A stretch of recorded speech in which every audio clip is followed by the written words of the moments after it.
مجھے ایک صاحب نے سوال پوچھا، کہنے لگے میلاد کس کو منانا چاہیے؟ میں نے کہا اس بیٹی کو منانا چاہیے میلاد جو زندہ ہوتی تھی تو دفن کر دیا جاتا تھا، پر میرے رسول نے فرمایا اب جو بیٹی پالے گا نا میں اس کا بازو پکڑ کے جنت میں ساتھ لے کے جاؤں گا۔ میں نے کہا میلاد اس ماں کو منانا چاہیے جس کا بیٹا گلے میں رسی ڈال کے ماں کو منڈی میں بیچ آتا تھا۔ میرے مصطفیٰ کریم نے فرمایا جنت 7 آسمانوں کے اوپر سدرۃ المنتہا کے پاس تھی، پر میں نے وہاں سے کھینچ کے لا کے ماں کے قدموں کے نیچے رکھ دی ہے۔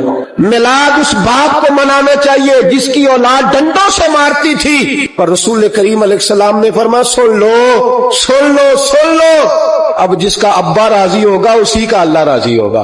میں نے کہا میلاد اس غریب کو منانا چاہیے جو بھینس کی طرح بکری کی طرح منڈی میں بکتا تھا، پر مصطفیٰ نے کالے رنگ والے حبشی غلام کو سینے سے لگا کے کہا غریبوں کو چھوٹا نہ سمجھنا، میں اللہ کا رسول جب جنت میں جاؤں گا تو آگے بھی غریب ہوں گے، پیچھے بھی غریب ہوں گے، دائیں بھی غریب ہوں گے، بائیں بھی غریب ہوں گے۔ فرمایا امیر ویٹنگ لسٹ میں ہوں گے، 500 سال بعد جنت میں جائیں گے، غریبوں کے لیے جنت کے دروازے 500 سال پہلے ہی کھلوا دوں گا۔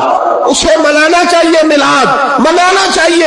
اور میں نے کہا مولوی سن تجھے پوچھتا کوئی نہ، تیرا ذکر کوئی نہ کرتا، لیکن تو ممبر پہ بیٹھا ہے، تو محمد عربی کے نام کا کھا رہا ہے، تو علی کے نام کا کھا رہا ہے، تو عمر عثمان اور ابو بکر کے نام کا کھا رہا ہے، تو اسنین کا صدقہ کھا رہا ہے۔ تجھے نہ تیری کبھی کسی نے برادری پوچھی، نہ کبھی تیرا کسی نے ایڈریس پوچھا، نہ کبھی کسی نے تیری سند پوچھی، تیرا کام تھا تیری آنکھیں بھیگی رہتی۔ اور اس بوڑھے کو بھی میلاد منانا چاہیے جس کے بارے میں میرے نبی پاک نے فرمایا سفید داڑھی والے کی جس نے عزت کی اس نے تو رب کی عزت کی، اس نے تو رب کی عزت کی میرے بھائی۔ اس مزدور کو بھی میلاد منانا چاہیے جس کے بارے میں نبی پاک نے فرمایا جو اپنے ہاتھوں پہ چھالے ڈال کے مزدوری کرتا ہے میں نے تو اسے رب کریم کا دوست بنا دیا ہے۔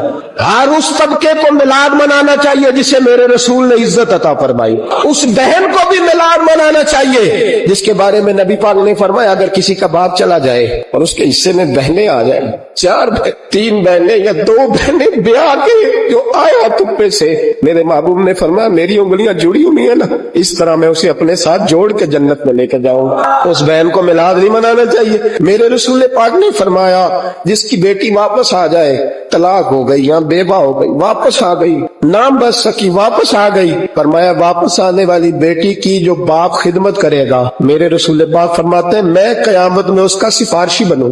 تو اس بیوہ کو اور طلاق یافتہ کو میلاد نہیں منانا چاہیے؟ وہ اس رسول کا ذکر نہیں کرے گی جس نے اتنا درجہ دے دیا، اتنا نواز دیا؟